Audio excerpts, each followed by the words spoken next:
Il pensait qu'elle s'en sortirait, comme d'habitude, belle, blanche, issue d'une famille riche, promesse d'avenir brillant. Tu vois le tableau? Mais cette fois non. Quelque chose a changé. Quand le juge s'est penché et a dit « refusé », juste ça, un mot, l'air a changé dans la salle comme si quelqu'un venait enfin de renverser la table. Mais attends, faut que je te raconte depuis le début. L'histoire commence dans une université chic de Lyon. Nora Diallo, étudiante noire, bosse comme surveillante de nuit dans les résidences étudiantes pour payer ses frais.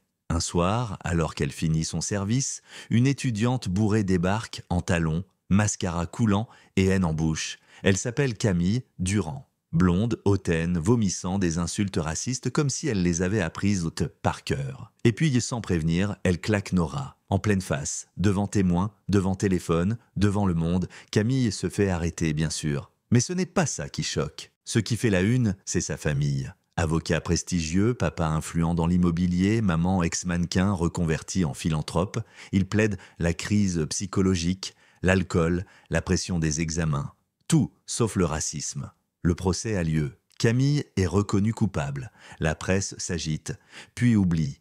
Et voilà que 6 mois plus tard, elle dépose une demande de libération anticipée. Parce qu'elle a changé, qu'elle regrette, qu'elle a souffert plus que la victime.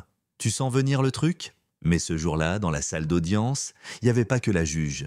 Il y avait Nora, assise au fond, droite comme une statue, les yeux fatigués mais fiers. Elle dit rien, elle observe. Camille, elle, pleurniche, s'accroche à sa robe comme si les larmes pouvaient effacer les coups. Et c'est là que la juge fait ce que peu osent faire. Elle dit non, froidement, calmement. Votre remise en liberté ne sert pas la justice. Elle l'insulte. Silence glacé. L'avocat de Camille baisse la tête, sa mère tremble. Et Nora ferme les yeux, une seconde. Elle inspire, elle expire. Mais attends, il y a un twist.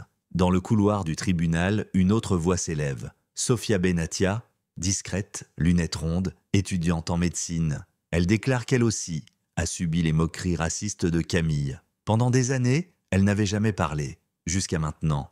Et là, on comprend que Camille n'est pas juste une erreur de jeunesse. C'est un schéma, un système.